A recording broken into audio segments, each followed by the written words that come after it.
Welcome back to 1010's podcast with Michael and Adam and Robbie and John Burchardt on the phone this week from the SCCA. How's it going, John? How's it going, guys? Good. I hope our video's working because we actually have... We're doing video this week. We're attempting video with John, which I told him that we weren't doing video, and he chastised me when I told him 10 minutes before that we were doing video. So it's kind of his own fault, though. He pushed hard for this. Yeah, this is what he's wanted. It's his own fault. That's true. You and Hayward wanted us to do more video stuff, so here we are. This is true. Yeah, we have been pestering you about it, so we'll consider this the first test of doing it. This is a true beta. Not an Elon Musk beta, but a true beta. True beta. No, this kind of is an Elon Musk beta, isn't it? Is this even a beta, or is this an alpha? This works. Well, if it doesn't work, I have a picture of John in the corner, so that this just He can edit this overlay out. that. Yeah, we'll just throw the video of John away. We'll edit this first minute of the podcast out. No, also, we want to do. We should do one more take. No, for the video that does work, and then we'll just split it for what we want. We've preached that you have to do a podcast start to finish, no edits. It's a radio show. Yep. Oh gosh, this is live. It's live, John.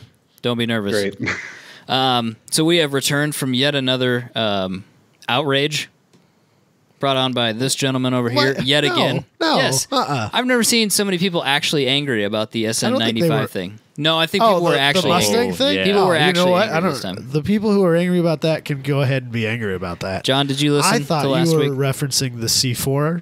I got into the Corvette generations. I haven't been able to finish it. It's only been out for a couple days at this point, so that's totally reasonable. But people were mad about the C4, but us trying to explain to you what the S95 was for 20 minutes, people were upset about that. So I don't know what that is either. I don't care what anybody says.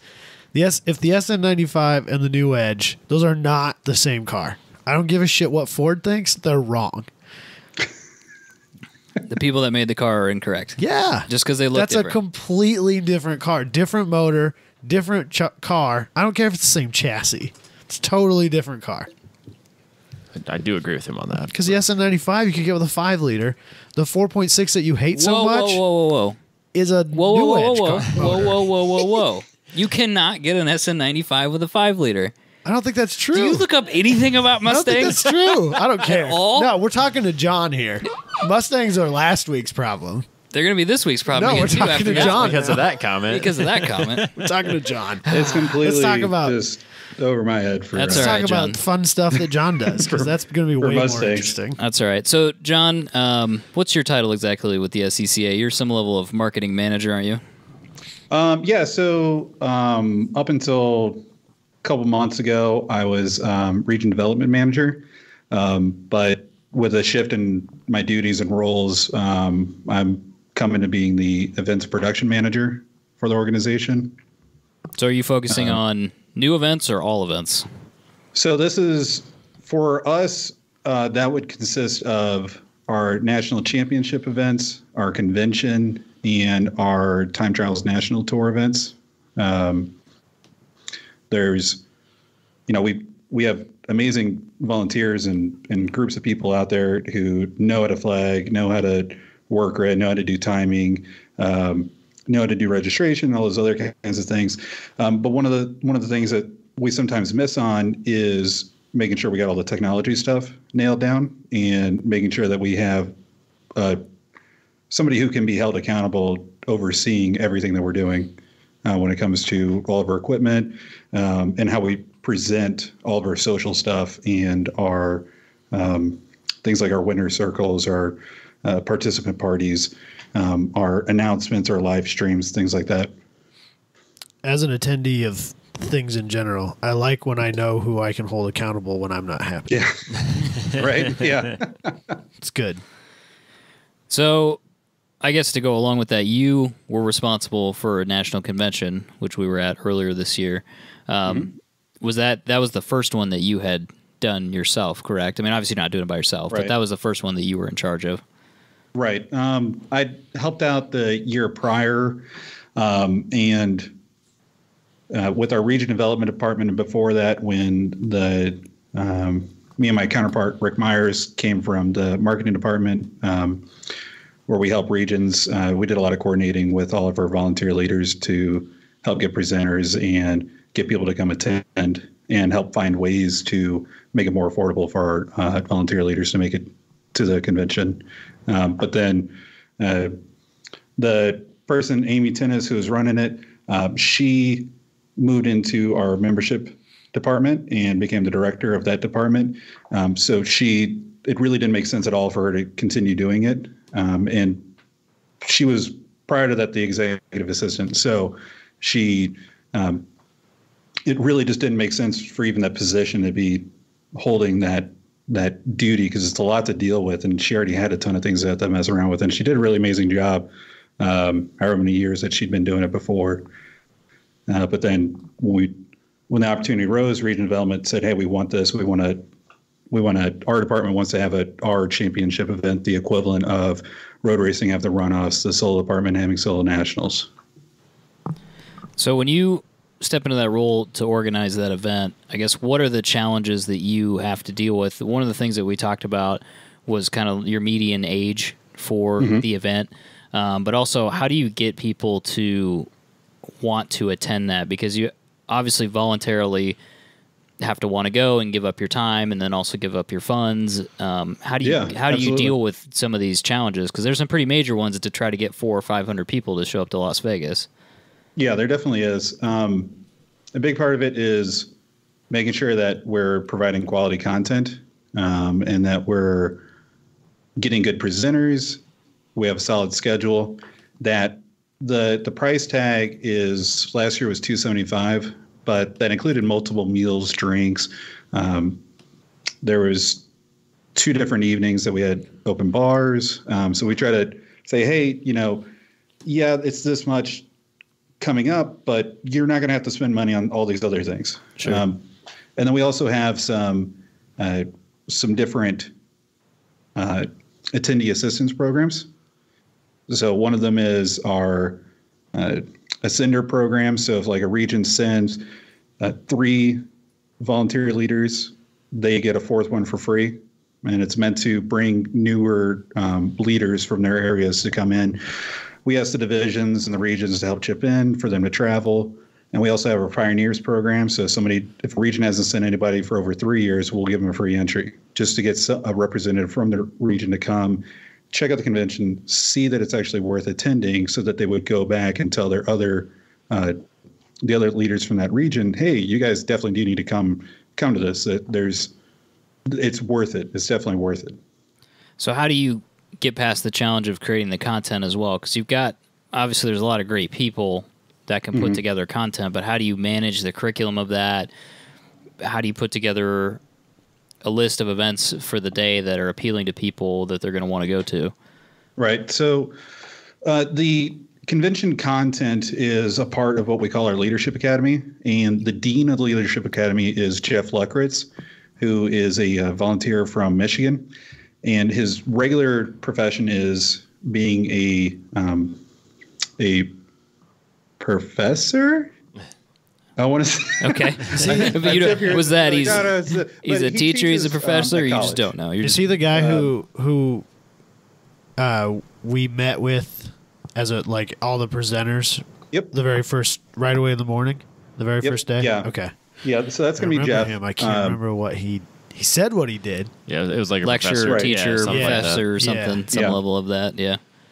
And so Jeff, we contract with him to take care of that.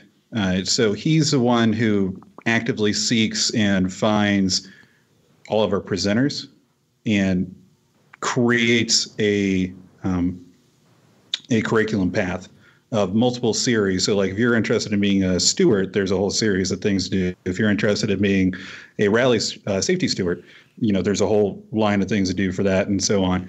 So he concentrates on doing that. And between him and a little bit of help from me and Rick Myers, we coordinate with the different groups to get them all in line and say, hey, there's a gap between these 2 different kinds of presentations. We need to fill it. And then after Jeff kind of gets his main list of curriculum, then a team of us work together on creating the schedules so that it makes the most sense and it's easier to follow and for people to attend. And so Jeff does a ton of work throughout the year on working with the presenters and getting really solid curriculum and just really neat presentations coming through. I think he's actually waiting on me to push out our first call for announcers for the next year. So that'll be going out in the next week or two to get that out and get the first round of volunteers to step up. When you look back at, I guess still this year, but when you look at the event for January, I mean, are you excited about how that went, or do you feel good about it, or is there a lot of stuff that you want to change? It's interesting, from my perspective, being in your position where you kind of step into this, and all of a sudden there's a lot of, I don't know, there's a lot of weight there, especially with as long as the SCCA has been around and as long as they've been doing this annual event, and it's kind of interesting that you kind of get stuck into this to do it, and then all of a sudden it's yours to run with. I mean, are you happy with what happened? Yeah, for the most part, I think the convention went really, really well. We had really great feedback through our surveys, through all of our attendees and presenters. For the most part, for like overall satisfaction, we were in the high 90s for people rating it, and for referrals, we were in the high 80s, which is pretty good. We hit a lot of the goals that we were trying to achieve. For year one, my goal was to complete the transition from Amy to me and make sure that nothing slips through the cracks, and then just make sure that it's a solid event. Make a couple changes that just we were already planning on doing, but I ended up, because of the transition, I'd be the one seeing it through.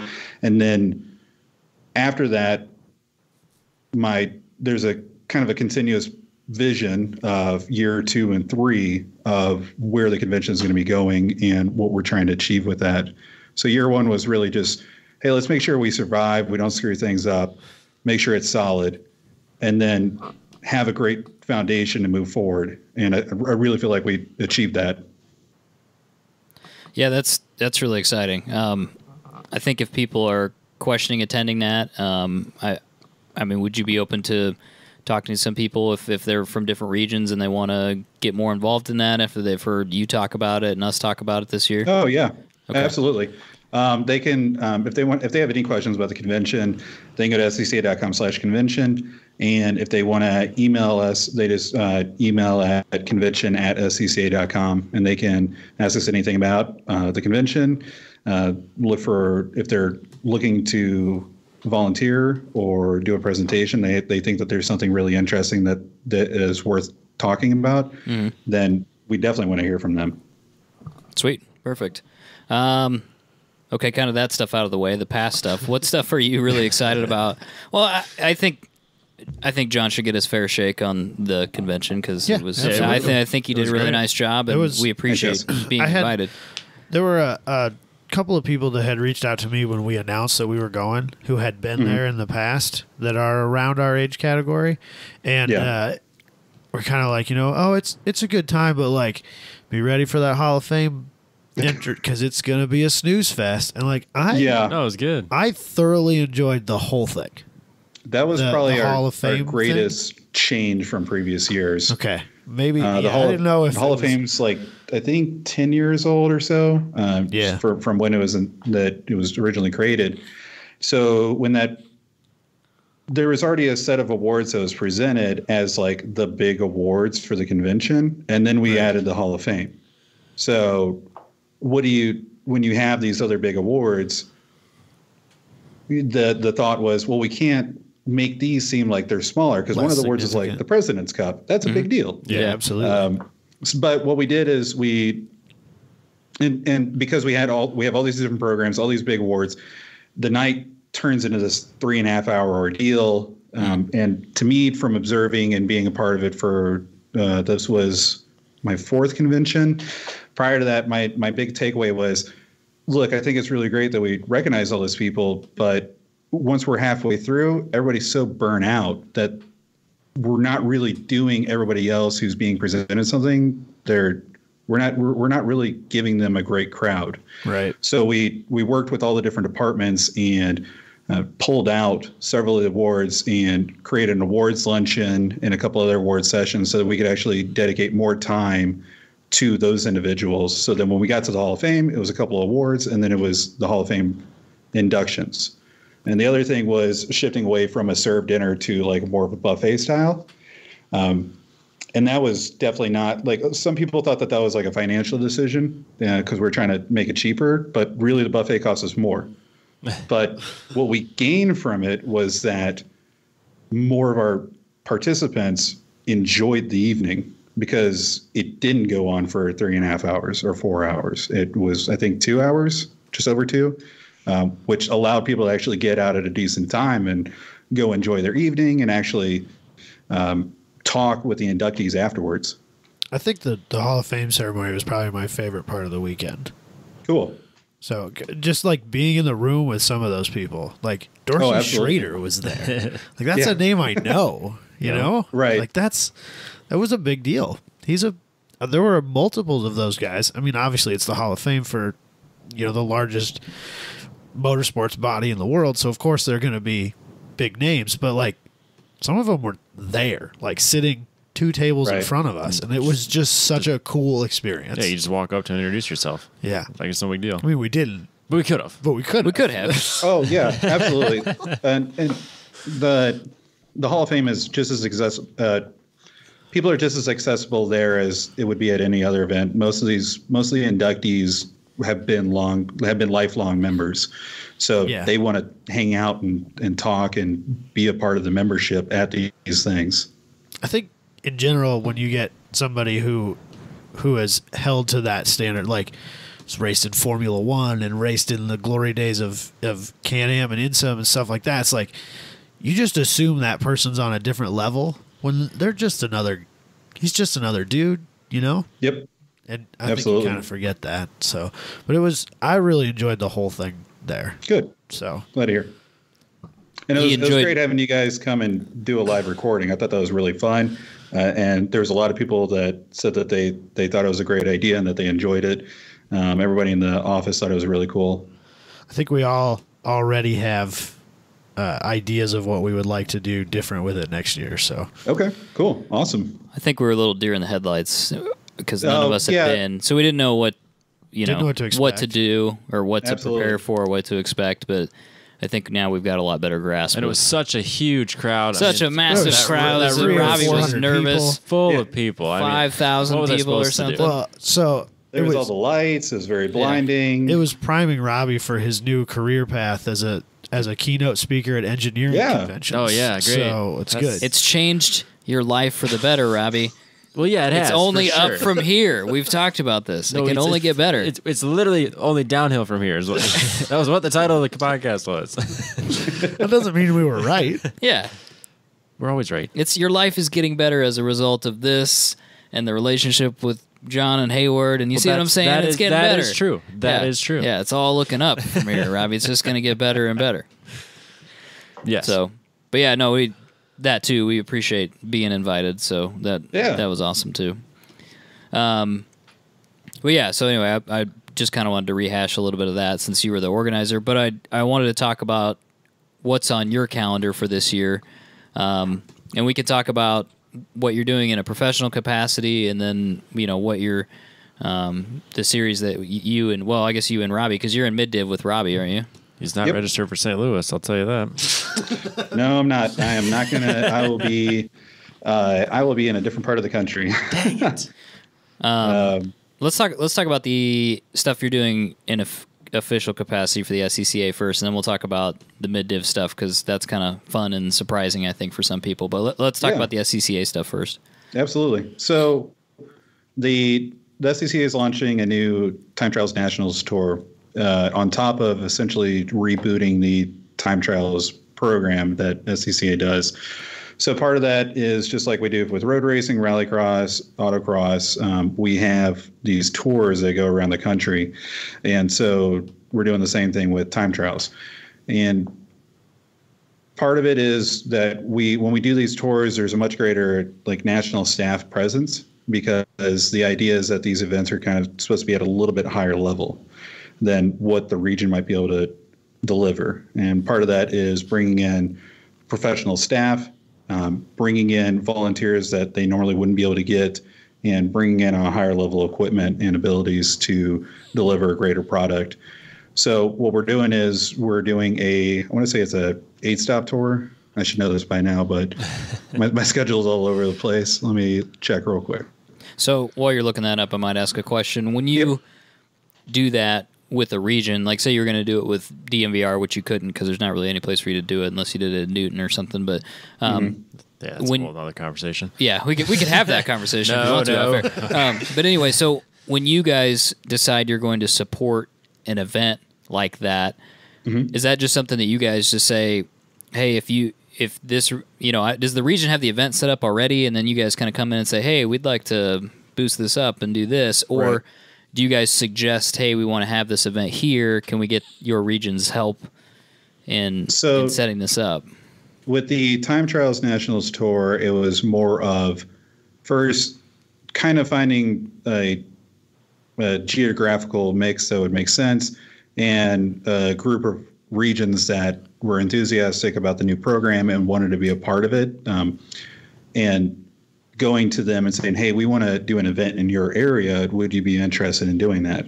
And the other programs, it's kind of the other way around generally, especially with the road racing. They kind of will find an existing event and hop onto it. The closest thing to you guys would probably be like the June sprints. So that's now a stop on the SCCA Hoosier Super Tour.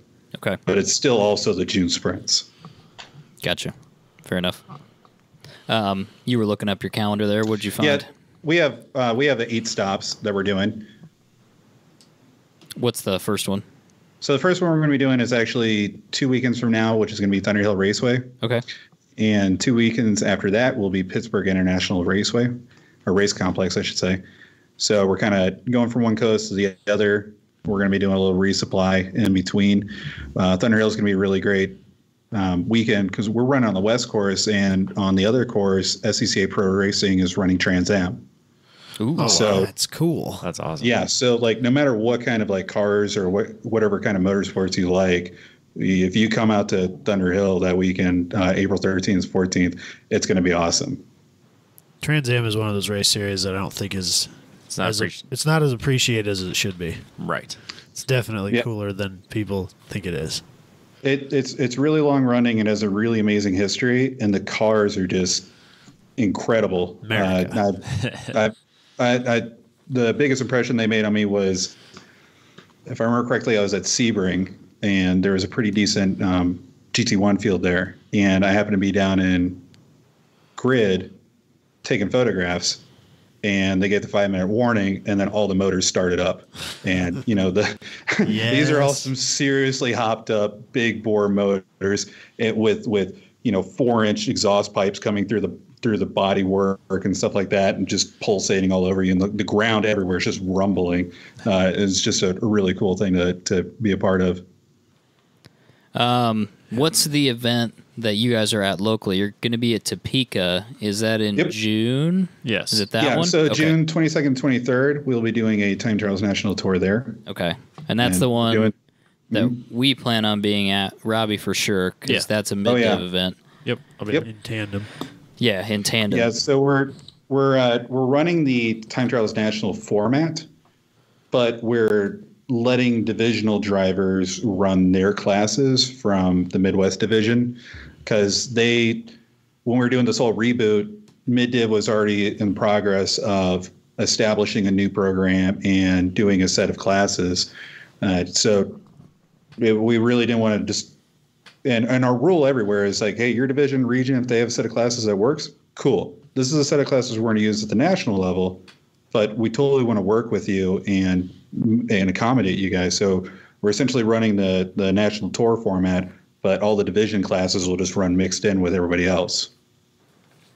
So yeah, Robbie, you'll definitely be there. I think the rest of us are going to be there. I think we'll probably try to do something at some level of semi-professional capacity. I don't know. We kind of talked about it in passing, but not really anything serious. So we should probably figure out what we're going to do. But we will be there if people want to hang out. Yeah, no, we're looking forward to having y'all out there.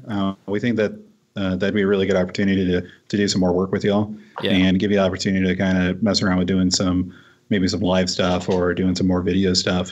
Yeah. I would really look forward to that. I think that would be a lot of fun.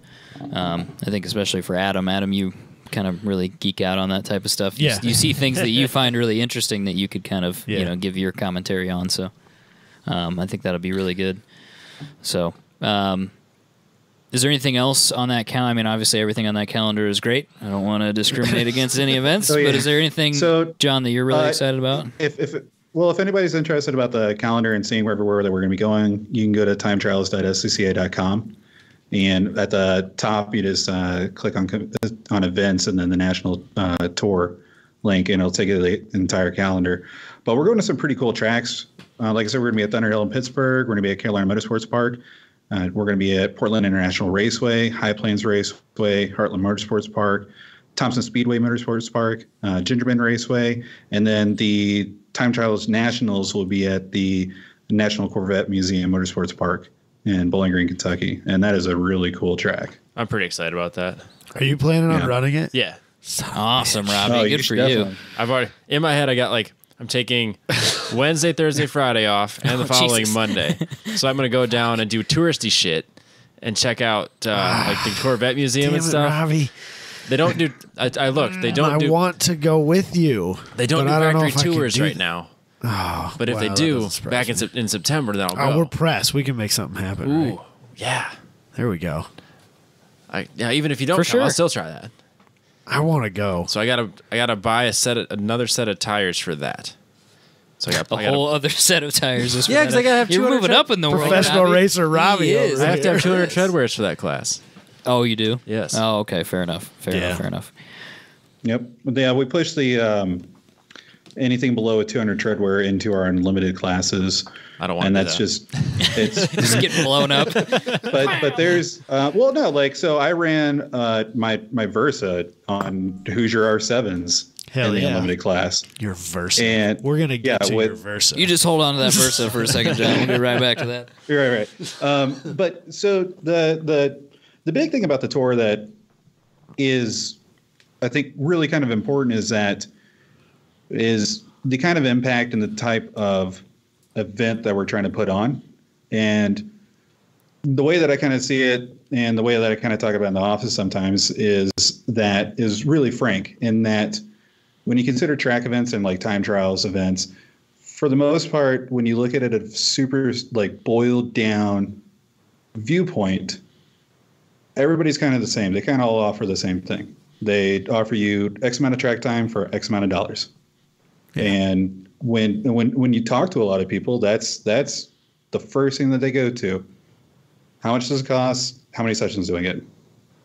And everybody's been kind of battling it out and, trying to make things more affordable and trying to deliver that product as best as possible. And we think that we've done a really amazing job at developing great on-track experiences. And we've done an incredible amount of work of working with volunteers and our staff around the country through the Track 9 America program. So the idea of bringing somebody new into doing track activities is something that we've kind of gotten down to a science. But the Track 9 experience is just an evening thing. So now we're looking at doing a whole weekend event. So that's where the stuff that I'm going to be doing kind of comes in, where at most track events, road races, all that kind of stuff, you have your fun on track, you come in, and then it's kind of over. Everybody has their cliques, everybody hangs out on their own. People go off the property and do whatever. They sleep at hotels. They show up, they drive, they leave.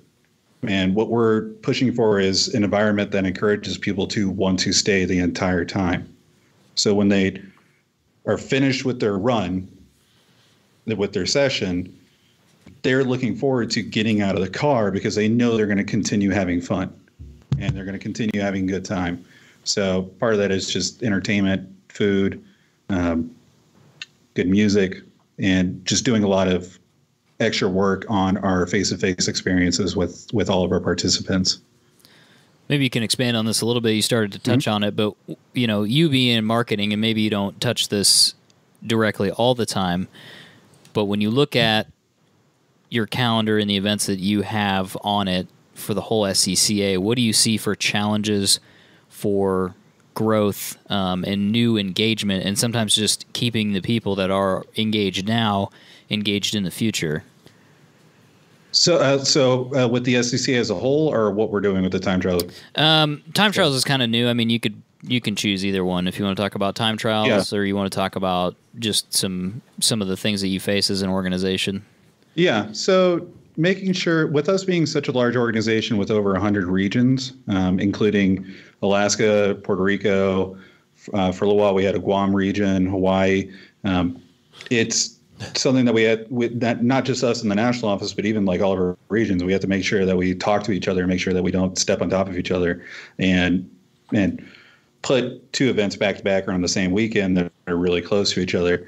There's only so many Formula V drivers out there. So if you put two events right next to each other, either on a calendar or geographically, you're going to be splitting the drivers. They can only do so many events in a year. So we have to be very conscious of that, and we have to kind of really pick out where everything's going to be. And even at the national office, we have to check and see, well, what's road racing doing? So we made a really big effort to make sure, well, if we do an event on the same weekend as road racing, we're going to do it across the country so that we're not interfering with each other. We're not pulling volunteers from each other. We're not pulling potential drivers.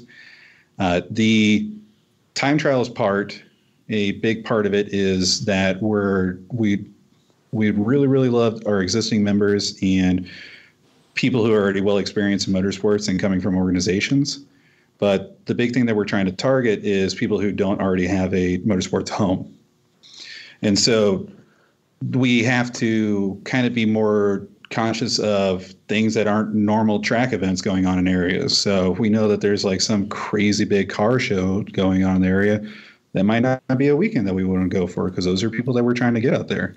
And so it's something that we have to plan out. Most of our events are, we're working on contracts usually going into the last quarter of the year. We're already pretty well into it.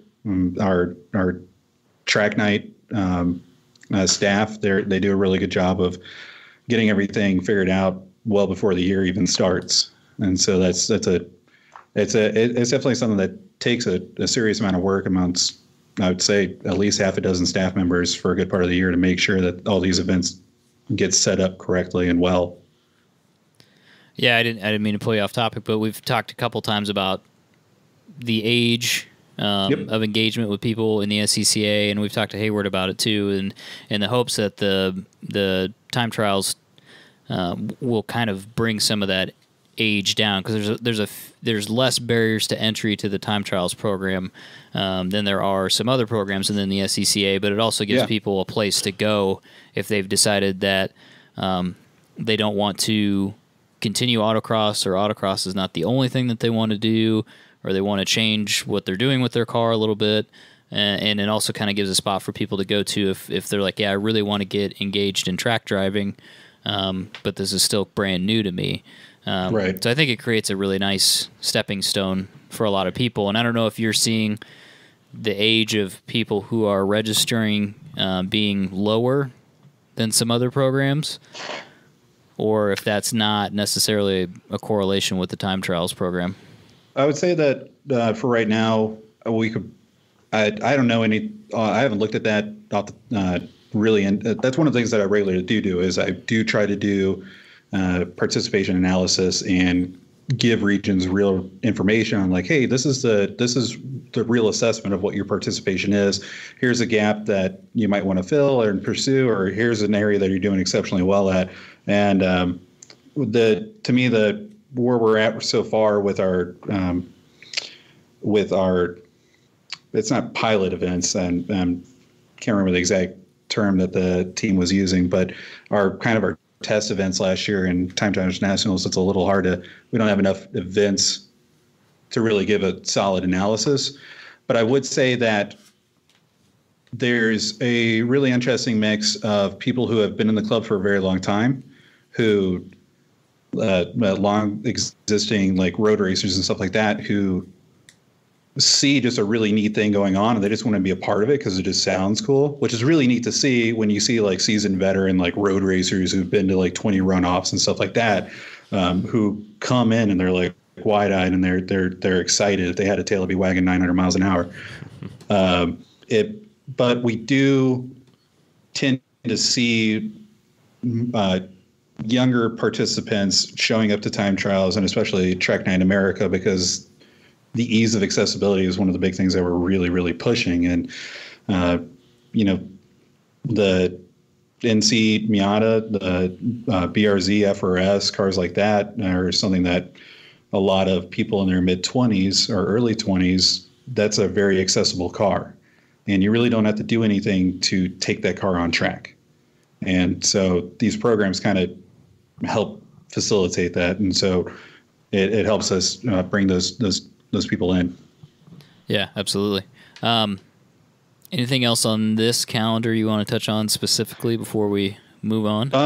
Yeah. So the in between these, so the really big transition of what we're doing, the Time Trials National Tour versus other events, is that the other series, the staff go to an event, they come back. With this, I'm driving our equipment van, which is here. It has its own Instagram account. Ooh. Yeah, which Hayward made. So let me pull it. I don't have it committed to memory, so let me pull it up real quick so I can plug it. This is a good point to say that it's your fault that we have a 10/10ths podcast. We're gonna get to that too. Hold on a second. We have things to say. Right, yeah. But so on Instagram it's Puft, Puft van. Puffed. Oh shit. What does that mean? Puffed. Well, because it's a big white van, so Hayward Wagner and Blair Duffenbaugh were like, "Oh, it looks like the StayPuft Marshmellow guy." Ah, gotcha. So that's the official Instagram account for it. All right, and it's already a lot of progress. 11 followers right now. Let's see how that changes. Yeah, we're gonna fix that for sure. I'm not finding it on. There'll be at least 15 by the time. It's Puffed Van, just at Puffed PUFTVAN. Mm-hmm. And it says "Stay Puffed, the Marshmellow Van." Yeah. Timetrials.scca.com. I love it. So we're kind of working on making it look like a kick-ass adventure mobile, and we just got a new set of wheels and tires put on it. We're going to be doing a really cool wrap on it. We're going to be adding lighting and possibly some aero. Yeah, nice. Just making it is time trials. It needs some aero, right? Yeah, exactly. Just trying to make it look really ridiculous and cool to the point that people, because it's really easy for people to just get they don't see signs on vehicles anymore. They don't see what the product placement is, but they see some crazy vehicle that looks like some whacked out time attack machine rolling into a gas station. They're going to want to know what's up. So I support everything about this. People will find it at events too, right? I support. Oh yeah. So this is actually going to be our timing office when we do the track sprint section. Oh, okay. The standing start stuff. Yep. Okay. Yeah, so we'll be running all the timing out of the van for that, and we'll have a PA and a display and everything out on the track for that. How very small region autocross of you. Oh yeah, no, this is totally inspired from what some regions do. And years ago, for the Pro Solo Tour, Howard Duncan was with the crew was rolling around with an old VW van and a trailer, and he said that thing took forever to get going anywhere. That sounds terrible. That's a VW thing for sure.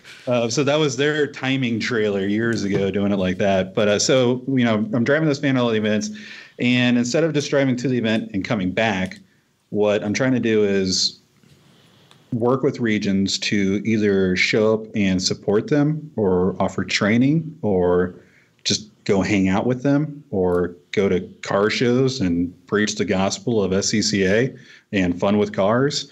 Or sometimes I'll be going out and shadowing other organizations and saying, you guys do things really well. I want to go learn from you.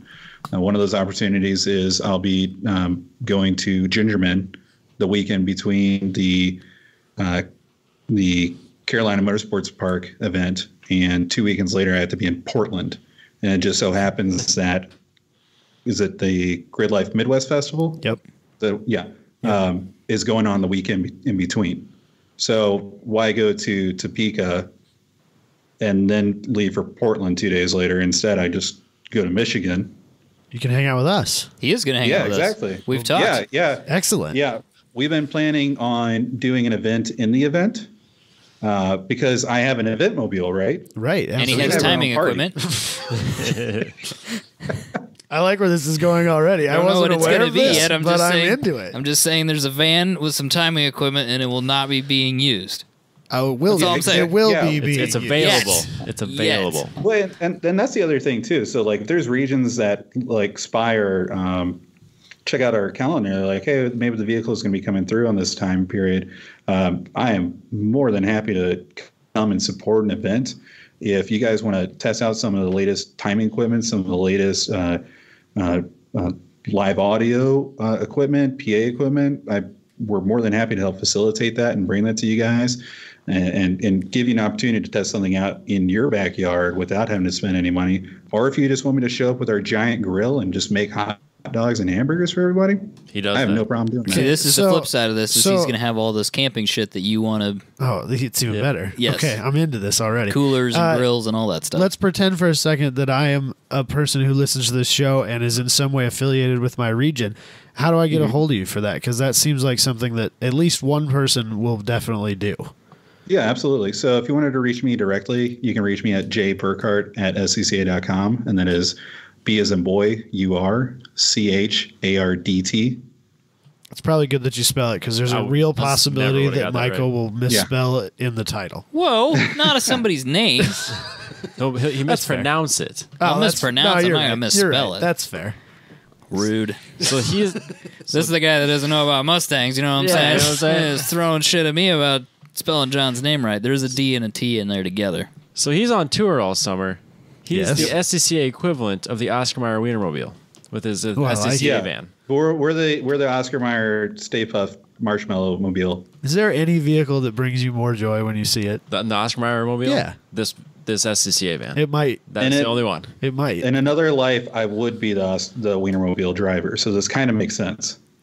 There was a help wanted ad for that not that long I ago. saw that, yep. And I was seriously considering turning in a resignation. Yeah. And Chris Robbins, the director of region development, I think would fully support that, not to get rid of me, but just because he knows I would have to have that experience. I feel like that would make for great podcast content. Oh, without a doubt. And that's where I That am would be in an my amazing life. thing. You know, that's where I'm at in my life is like I got to think about those sort of things. Would have been pretty sweet. And that's a big part of it too, is I'll essentially be on the road for 6 months. So I am taking time to stretch things out a little bit and try and see parts of the country and do some extra camping and stuff like that. Cause it's like, I'm still young. I don't have kids. I don't own a house yet. So like, let me take advantage of this opportunity before I could never do it again. You know, so that's another really kind of exciting part of it. And there's going to be a ton of miles, a ton of work, but I think that it's going to be a really, really great opportunity for the club to have a staff member getting face to face with so many members across the country. no house, no kids. I'll say it's very He's on tour. millennial of you. What's that like? It's like the Austin Cabot lifestyle of just being a nomad. Are you gonna grow your Yeah. hair out and wear flip flops and all that? I mean, if you're gonna go all in, right? Well, I mean, I'm going to be promoting the series everywhere I go. So instead of like wearing flip-flops, you might just see like a guy in a full driver's suit filling up a van or, getting some soda at the gas station. Is that the Stig's American cousin? Yeah. It might be. I've got my big white helmet. I just got my awesome new Momo driver suit in, and it's beautiful. I'm jealous. So Yes. I have to Yes. find opportunities and excuses to wear it out in public and let people know what's up. That's awesome. Okay, so we need to table the tent thing for a minute Okay. because we've touched on it a couple times. We have to come Sorry. back to it. I'm sorry that I. Let's talk about the Versa Yes. quickly, and then we can Let's talk about tents. the Versa. Yeah. So Where do you guys want to start? I would start from the beginning, like why, Yep, maybe. we have- why is we have kinda where time. I'm at. Why is Yeah. definitely where we need to start. So Look how happy he is. I got out of the Marine Corps in 2012, and I moved down to Louisiana to be with my family. And I was going to school, and I needed a vehicle to commute with. Hold on a second. I'm doing a podcast. It's a very important podcast. Very important podcast. That was Howard Duncan trying to ask me something. So, so I was going to school and I needed a vehicle, and my criteria was like less than $5,000, good on fuel, manual, and hatchback would be rad. And it's Louisiana. Everything's rusted, flooded, beat up. And so a 2007 Nissan Versa came along for like $4,400 or something with pretty good miles on it. And so I bought a car for school. Then I found out about autocross. You just look so happy in every picture that Robbie has of you in the Versa. I stole a bunch of pictures off your Facebook. Oh. It's just you and the Versa and everyone, and you're just so happy all the time. See, Robbie, you should have bought it. You bought the wrong Nissan. You brought the wrong Nissan. You bought the wrong Nissan. I have wonderful Nissan. When's the last time you smiled like that? Yeah. I've never smiled like exactly. that. It's because you don't. Not in your life. I just meant related to the Nissan. All the time. Oh, okay. I'm so happy. All right. I'm happy in my shop. I'm just not happy around you guys. Well, I mean, I think that vehicle is a really good example of like what we try to perpetuate from a lot of our programs of don't buy the car for the sport, buy the car for the experience. Absolutely. This is, and you're my spirit animal right now. So like this, I got this car. Then I was never I've always been into mechanics and could appreciate like cool cars and stuff and like what went into making them neat. But prior to owning this car, I'd never done anything motorsports related. And so I got it and I was like, I want to do something. And a family member told me about a friend of theirs who did some weird stuff in a parking lot and I should go check it out. And I found out about autocross, and then I said something stupid, and then I ended up on the Southwest Louisiana board of directors within like 3 months. And I became their. I've been very careful about their that. membership chair. Yeah, you have to be really careful of like what you say at events because all of a sudden you have a job. And so like this car, like it's such a weird, like to me, I think it's a really neat concept that this like totally like grocery getter advertised as like the cheapest vehicle you could possibly buy. This is not a sports car has taken me from not knowing anything about motorsports to having a professional career in motorsports and helping people get into amateur motorsports. And so I think that that's helped me have a really good different perspective because I didn't grow up in the sport, and think that, well, because it's the way it is how it will always be. I've come in with a different perspective of working in a ton of other fields and being able to say, hey, we could borrow this idea and bring it over here and make this a new process and improve it.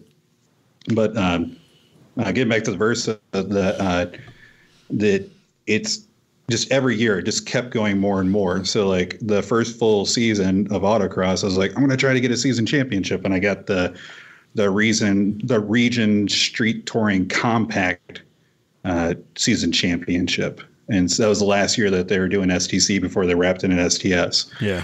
And then the year after that, they launched Track Night in America, and I got in as one of their champions to help them promote events. And then I was like, this track stuff is cool. And I'm running around in Nissan Versa at NOLA Motorsports Park. And towards the end of the season, I blow up a motor on track. That's always fun. Some really cool members helped me swap in a bigger motor out of a Sentra into it and bump up the horsepower by like 20, and get the car going again, and then go around the next year and or that year doing stuff with the region and the car got me into the convention, presenting and talking about promoting events and making events fun. And because one of the really weird things about Southwest Louisiana region is that we might have 80 participants, but we would have twice as many spectators, which is kind of an anomaly for the type of motorsports that we do because we're a driver organization, not a spectator organization. So like NASCAR tries to put butts in seats. You know, having a huge field and tons of competition is extremely important, but they're selling tickets while we're not. We're selling driving time. So having that higher level of people watching was really cool and something that kind of got us noticed. We got Region of the Year for that. And then go around the next year, got into being a Track 9 American champion, and again went and presented, and we got Region of the Year again. And then year after that, got picked up from the national office and presented again at the convention after that.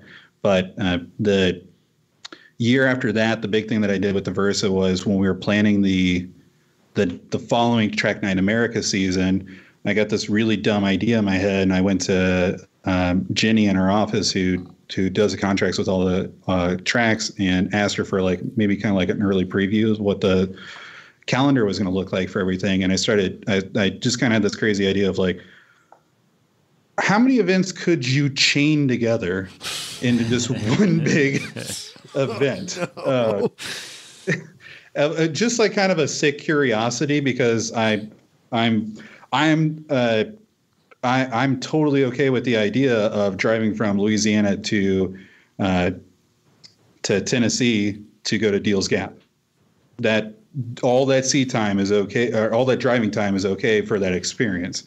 And so this was another one of those kind of, I'd read and saw videos about things like the Iron Butt Challenge, where they have like these dudes who like run around on motorcycles for like 100 hours or something like that. And like this serious, like hardcore endurance driving. It's all like highway stuff. And it's kind of like how they do like gimmick rallies in the club. But there's these dudes on motorcycles are just like, we're going to drive for days. And we're gonna get on the bike, and it's like this whole like kind of like it's not super well known. I don't know if you guys have heard it or not. Mm-hmm. Yeah. Okay. Cool. Yep. So it like that sort of thing always fascinated me, and something that I always appreciated. And so then I started coming up with this idea, and I found a string of 5 events that could work. And so it kind of just rolled into this whole thing where it's like, hey, I should have some fun with this. And I hired a family friend to like design a graphic for me. And I ended up calling it the Track Night Tour. And so it was 5 days, 5 tracks, 5,000 miles. Jesus. So and there's a Facebook page for it that has a bunch of extra content on it about this. That's even more intense than One Lap of America. I was just talking to John Krolowitz from the office today, kind of teasing him about that, and he's done at least 2 of them, and he did some of them kind of in the early days, and he was like, he recognized that that's a lot compared to it now, but he's like, tell me some of the ones that they did years ago where they were just like way more miles. And I was like, oh, goodness gracious. But those were done in teams. This was, I'm going to go do this. I'm going to drive the whole way. I'm not going to trailer the car. I'm running on on RE71Rs the whole way, not switching anything. And at that point the car was prepped where it had a roll bar installed so I could run a harness, had a racing seat in it so it wasn't going to be very comfortable. It had coilovers, it had really aggressive spring rates, and so it definitely wasn't a comfortable ride. The exhaust was super loud. You could, like, when it was time to sleep, you couldn't recline the seat because of the roll bar. The series of tracks was NOLA Motorsports Park, Memphis International Raceway, Atlanta Motorsports Park, Carolina Motorsports Park, then Gingerman. Oh, Jesus Christ. I don't know if you guys know geography well. That's going from the Carolinas to Michigan overnight. And again, like, these are track nights. So when I'm leaving the track to go to the next track, It's already dark. Oh man, you're a madman. So I had a friend of mine from Southwest Louisiana region, Dan Cottrell, who's a professional photographer and videographer. I was just like, hey man, what would it cost to have you ride shotgun and document this?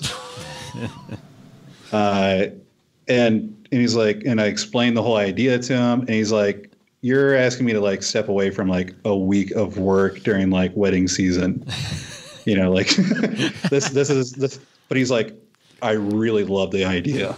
Let's go for it.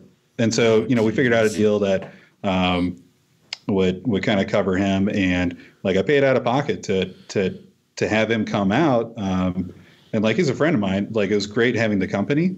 But so he just rode shotgun, and we'd go to the events. He would take photos, take videos of everything. Because my thing is this, when I'm like 80, I don't want to forget this. I want to be able to look back and be like, I did this. And so the whole thing was very just super grassroots. There was, I had some assistants like from the office and them being understanding of this idea and wanting to help me like make sure that I can get away from work for over a week to do this. And working with the staff running the events, be like, hey, he's probably going to show up a little late because he's traveling 1,000 miles.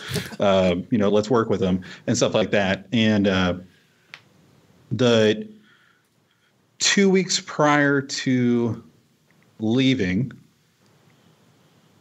on my way, because this was still a daily driver car.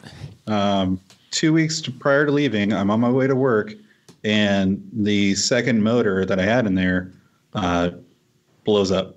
The connecting rod bolts stretched, which then caused a failure, and the connecting rod separated and then punched a hole in the block. So like it had a big old gaping hole in there. And so with it being less than 2 weeks out, it was like, I was kind of tight on money, and it was like, man, this would be extremely hard to really recover from this and still be able to do it. I still haven't even bought like my wheels and tires to be able to do this. I'm probably going to have to cancel it. And so like I was talking to my sister about it because I was going to be visiting her. And I was like, yeah, I'm probably not going to be able to see you because this is what's going on. And, you have less than 2 weeks before you're supposed to go on this like big journey and your motor blows up. So she, without prompting, just goes and starts a GoFundMe and like starts spreading it amongst the people in the motorsports community in Louisiana. And very quickly, with in less than 24 hours, she'd raised the money I needed to get a new motor and get everything I needed to be able to install it and get it running again. And there's just a ton of people that were just like, this is a really cool idea. We want to see this happen. They thought the idea was the whole idea of the the Track Night Tour was wild, and they wanted to see it happen. We'd been building a lot of kind of hype about it and stuff like that. And there's just a lot of people who are like, hey, John did some really cool stuff when he was a volunteer down here. He got me into motorsports. He helped me. I want to help him. And so through that, we created this whole like team versus adventure. And so the car still has livery on the C columns outside the car of everybody's name who donated to help out with that. And like, it was really cool to see. And like there's a ton of people that I just did not expect to pitch in, not because like I thought they were bad people, but because like I didn't think that I had that connection with them. And then like Jesse Praser Motorsports, he was like, hey, all the getting the wheels and tires mounted and balanced, getting the alignment done, getting the new motor tuned and everything. Come on, get you taken care of, because he wanted to see it happen too. So that was really amazing. And so I got a used motor with like 50,000 miles from an LKQ in Canada shipped in. And again, Jesse let me use his forklift to be able to pick it up and get it brought in, and ordered all the other supplementary stuff to be able to do it. And I got the motor in and running and ready to go. I was leaving on a Friday, and I got it all wrapped up Thursday night. But because the motor didn't arrive until like Monday, if I remember correctly. So, and the idea that I could even possibly make this happen didn't come up until the Friday before. So I spent the weekend pulling everything out and prepping the car as best as I could. And then the next few days trying to get it in, and also working full time from the office and doing stuff for that. And so I got the car put together, got it running. Then I went to work the next morning. I left work, went and picked up Dan at the airport. We went to Heartland Motorsports Park track night because, well, there's a track night going on. Let's go have some fun, you know? And like, I hadn't been able to drive the car at all. So like, it was, I hate to say that it was like a test session, but it was a little bit of a shakedown. I went and did a couple sessions there. Then Dan and I went back and we drained the oil and checked fluids and made sure everything was buttoned up. And then actually we were leaving the next day. The Heartland Park, you guys remember a couple years ago, it got repaved. Mm-hmm. So it's finally opening again. So the very first road race going on was an SCCA Majors. And so they let me pace the very first race of it reopening. And it was a Spec Racer Forward Field, which is the SCCA class. Like, that is our class. SCCA Enterprises makes those cars. Yeah. So it was really exciting to be able to be like, it's not like it's a big deal, but it's kind of it's a neat thing, you know, to be able to say like, hey, this is the pace car for the reopening of Heartland Motorsports Park and the first SCCA Majors to return here. So we do the pace laps, come in, Dan hops in the car, and we hit the road. And so then we were in NOLA the next day. We stayed the night in Dallas, and then the next day we do the NOLA Motorsports Park event. And the really cool thing is there was a lot of members that I've met in the club along the way who were like, "Hey, come stay with us." So that night, stayed with Dan Brown. And Dan, what do you want out of this? Dan Brown's this guy who's like super involved in like NASA time trials and stuff like that at NOLA, and really into BMWs, and had a really nice E36, and really involved in the NOLA Beamers community. And he was like, I just want a really cool photo of your car next to my car. Awesome. And I was like, well, that's I really appreciate that you think my car is that neat. And like, the kind of like the godfather of the NOLA Beamers community, Brian Sutherland, like he put like as I went along, I used to have I still have it, but I had a carbon fiber hood. I switched the old stock white hood back on the car, and everywhere I went, I had people sign the hood.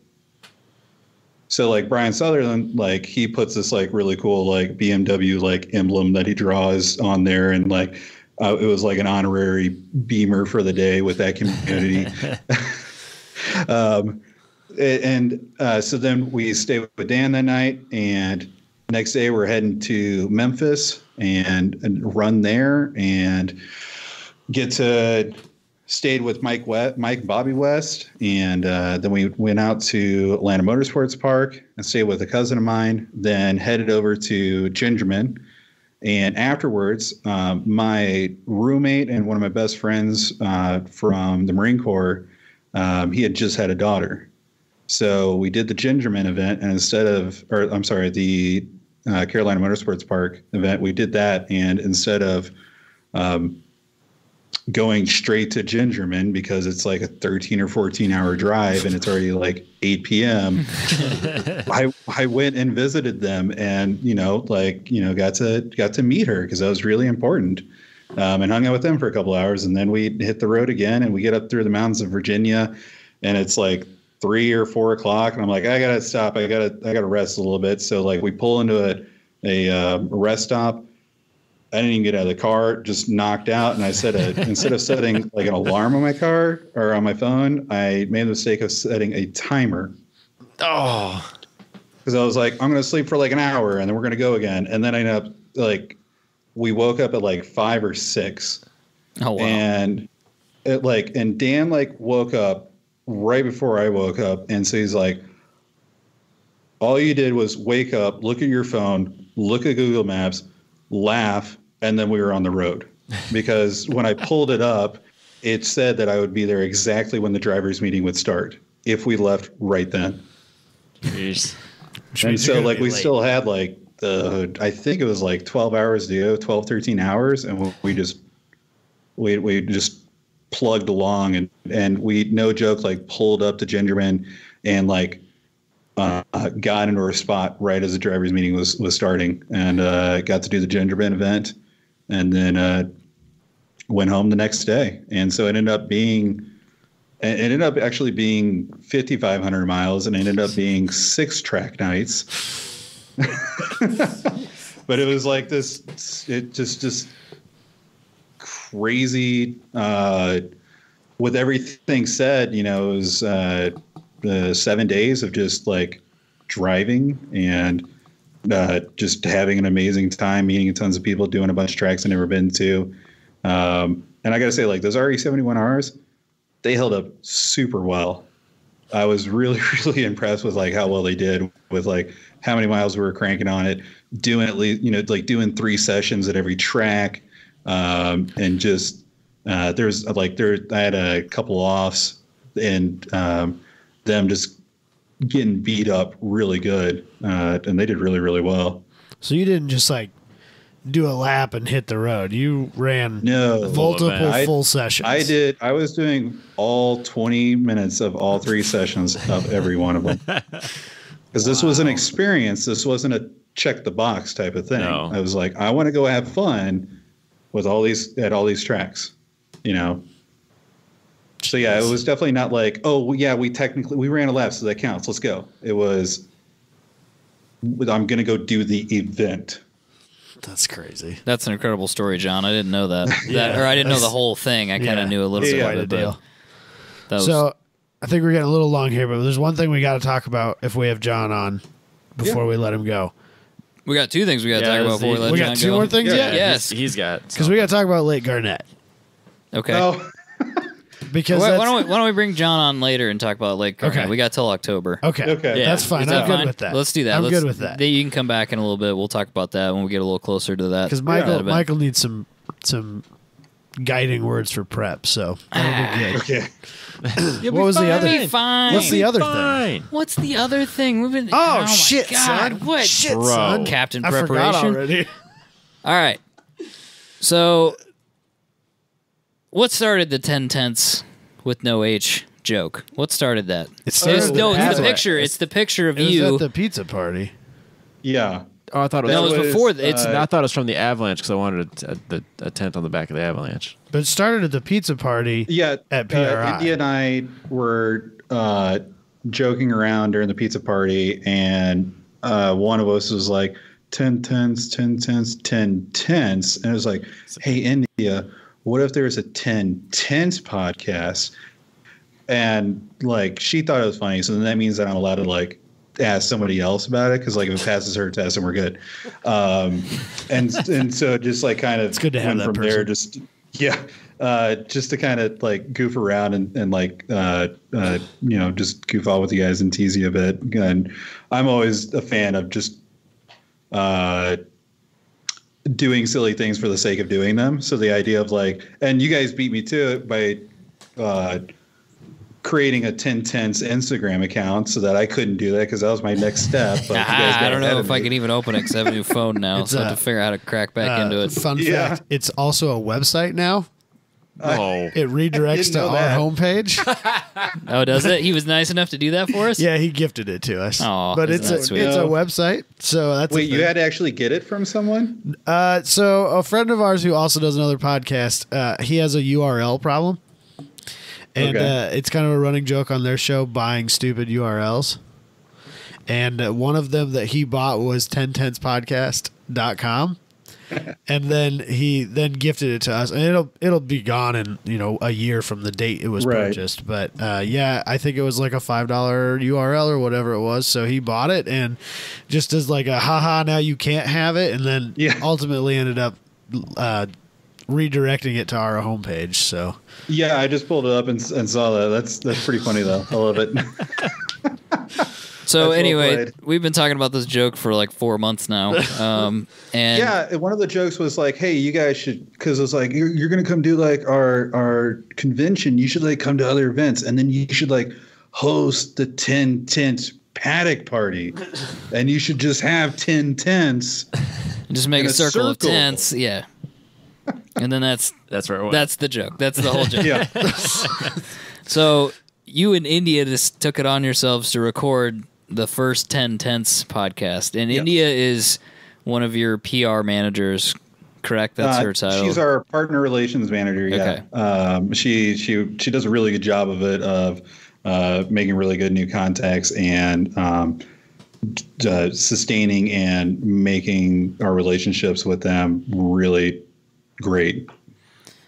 So you guys took it upon yourselves to make this recording, which we are going to release in a couple of days after this comes out. So you guys went through and tried to like copy an episode, like an episode format, and you talk about tents. You're just lucky we don't have a copyright on our intro music, because I heard that. Yeah, John sings the intro music. India talks about tents at the Ritz-Carlton, which wasn't even remotely surprising to me. Nothing wasn't even shocking. It was like so India that I was a little offended. Yeah. Right. The idea is that with this publication, this now makes India and I published authorities on tents. That's a thing I've always wanted to be able to claim, so I get it. Yeah, I mean, so like I can be like, hey, you should listen to this podcast. I'm documented as knowing things about tents, and you should totally get this Barbie camping adventure tent set for your winter camping trip with your family. It's the perfect tent. I'm a published authority. I clearly don't know anything about tents. But you guys did have an argument about burgers, and we need to address a few things. Yeah, and I feel that I left out a really critical thing. Okay. And I feel bad. But go ahead and lead on with what you were going to. So I don't remember what you said because I got distracted, but India likes In-N-Out Burger, and we are against In-N-Out. We're not against. We're not a fan. I'm just neutral. It's fine. I like it. I'm somehow strongly neutral. I'm very Switzerland on In-N-Out Burger. It doesn't. It's not. Switzerland's great. Yeah, but they're neutral. Oh, okay. We love Switzerland, but Switzerland's just about everything. I get that. That's that's how Robbie is about life. Yeah. I don't hate or love In-N-Out. I think it's overrated. It's just a burger. Okay, so John, what were your feelings on In-N-Out? Were you for or against? I think that they have a good burger. I wouldn't say like, oh, it's the best burger, but I totally understand and like get the fandom, especially like if you grew up with it, because like if I didn't have White Castle and had In-N-Out instead, then all my adventures would have started. Well, we went to In-N-Out instead of we went to White Castle. He made a really good point. That's what it is. It's sentimental. It's the childhood thing. It's the nostalgia. That might be why. That's why we don't get it. Yeah, that's fair. But she did say that she puts gravy on her French fries, which two of us have decided is disgusting. It's not disgusting. Well, it's egregious. I'm pretty sure it's not like brown gravy. It's like I don't care what breakfast gravy. It doesn't change the fact that she's making fries soggy and therefore not. Oh, good. I see what you're saying, John. It's more like a biscuits and gravy. Biscuits and gravy type of gravy. But I'm still not okay with this. I'm good with this. I mean, like, have you been to Culver's? Yeah, of course. Yeah, that's like a Midwest staple. Do you dunk your fries in the custard? No. I don't eat dairy. Oh, you are missing out. Trust me. That is an experience. I mean, I've done that. Not regularly. I don't. No. Do you do it regularly? Is that a thing for you? When I lived in Illinois and we did go to Culver's, oh yeah, that was totally okay. I know people do it. I don't like it. I mean, it's not bad. I just don't like it. I don't think that's something I would do. I mean, don't like, that's an If opinion. I'm going to get it, it's going to be a shake. Yeah. And I don't know that would. Yeah, I always get the shake. Oh yeah, you get like the soft serve, or frozen. I don't know that I've ever actually gotten ice cream from Culver's. Never have. Yeah, It's always that's a, good. always a shake. That custard's good. Probably is. I would have to go. But my forgotten thing, which I feel bad about, is Portillo's. They got some good stuff What there. is- Portillo's is excellent. What is Portillo's? I've heard of it's it, like but I don't. like a burger hot dog chain that started in Chicago. It's a they Chicago have- beef joint, isn't that fair to say? It's in Iowa. Yeah. There's one in Iowa? That's good to know. Just now, I think. Just within the last Yeah. couple of months. So far eastern awesome. side of the state, I'm sure. Robbie's computer. Yeah, I think so. So they got so this is what you do. You go and you ask for a cheeseburger, and then you also ask for a hot beef sandwich, and you get with the cheese and the peppers on there. So far, I'm in. And then they're going to ask you like, oh, do you want gravy on there? And what you ask for is you ask for them to dip it. That's where they take the whole sandwich, they just dunk it in there. But that's more like au jus type gravy, Yeah, isn't but this it? is Yeah. like a bath. Yeah, no, I know. Yeah, the bread and the whole How do you- the roll. You, and the you whole won't thing. eat it How do then. you It's eat too it? soggy. How do you But eat it? it doesn't like completely fall apart. It's pretty so is great. it like so that's, super messy? Because I would say can't that's eat my messy favorite foods. burger. Is that? Remember that time we went to KFC and I asked them to dunk? Yeah. I still remember that. Oh man, I asked for a barbecue chicken sandwich and they didn't have like a barbecue chicken sandwich. So they took the tenders or whatever you want to call it. Just regular chicken. Just tenders. chicken, and they took it and dumped it in their barbecue and then put it on the bun for me. Nice. It was nice. He was all about it. It's a good day. It's the It's a only. nice- It's the only good thing that ever happened in Mason City. Okay. I don't know what happens in Mason we'll City. leave it Bad at that. stuff. Nothing Okay, good. all right, no, nothing good.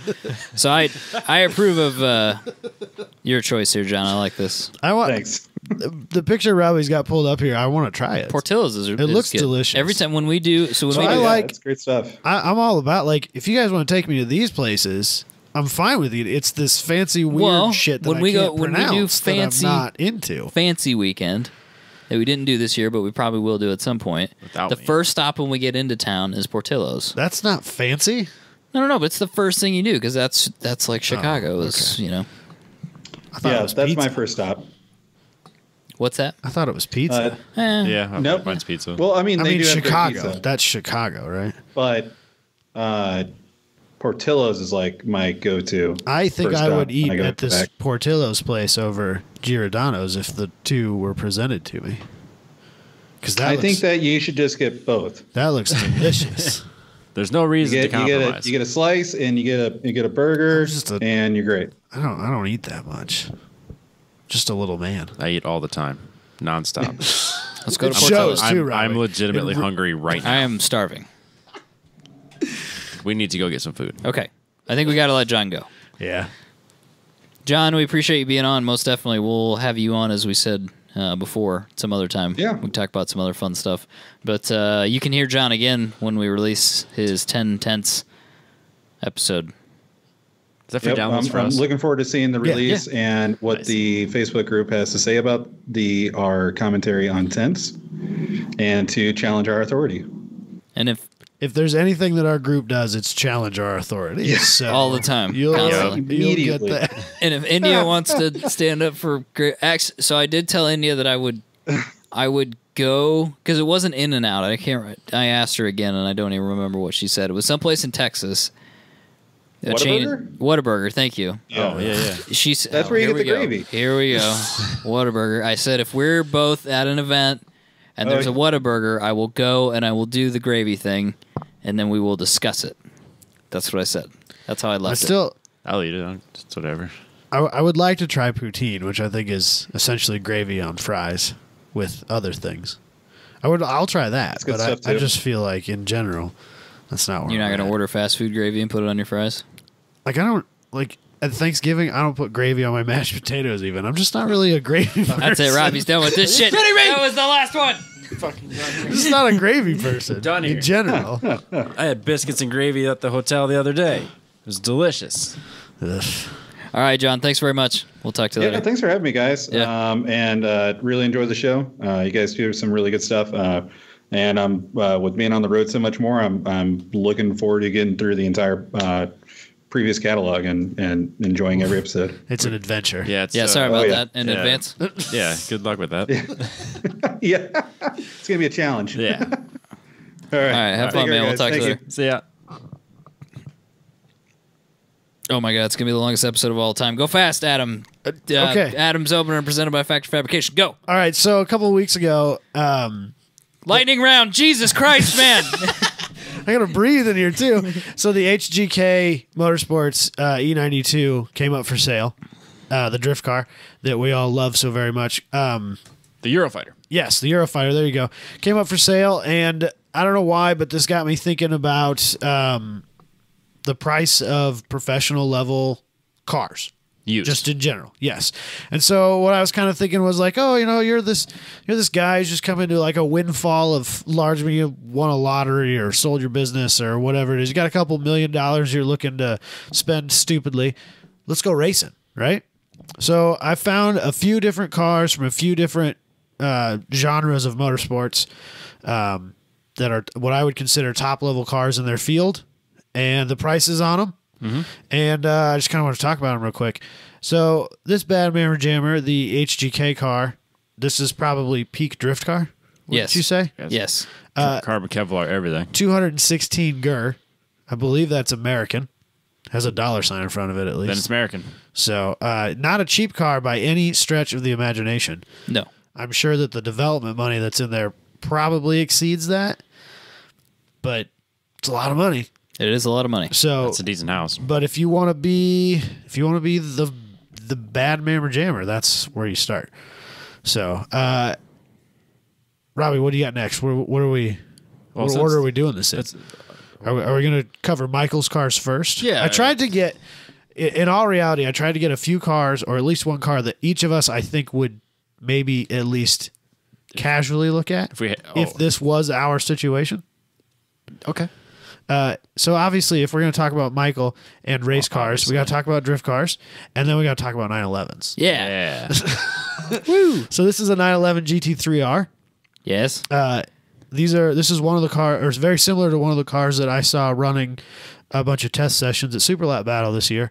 I can attest to these being glorious sounding pieces of machinery. Very fast little cars. Super cool. Super carbon fiber, everything. Super carbon fiber, everything. Very carbon fiber, everything. Yeah. Robbie, what's the damage on this bad boy? I have no idea. 264,000 euros. Thank you. Yeah, so unfortunately, a lot of these are in euros because that's just kind of the world we live in.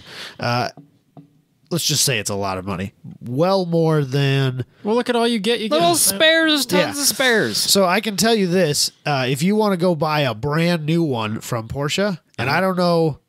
what that all encompasses, if that's just here you go, here's your car, good luck, or if that comes with the spare package they're showing here. That's extra. That's like I would assume $30,000 that's extra. That car is $500,000. So you get it for half price. Yeah, so this is a steal of a deal if you really want to be. It's good value. It's good but value. I think that run dollars, this car is going to kill you more than the drift car probably. Yeah. I don't know if you can get HGK. I don't know if you can get that whole car. I bet you get that car. You're going to pay for it. What do you mean? Like the parts? No, I mean like so. This is a production car. So we've gone throw out. that around a lot. I've gone out and put. Yeah, that's fair. This is like in all reality, you buy this from a Porsche dealership. It comes with Porsche support. It's a production car, if you want to look at it that way. But okay, so you've gone out. You've done a couple Pirelli World Challenge. I guess it's not World or Pirelli anymore. World Challenge races.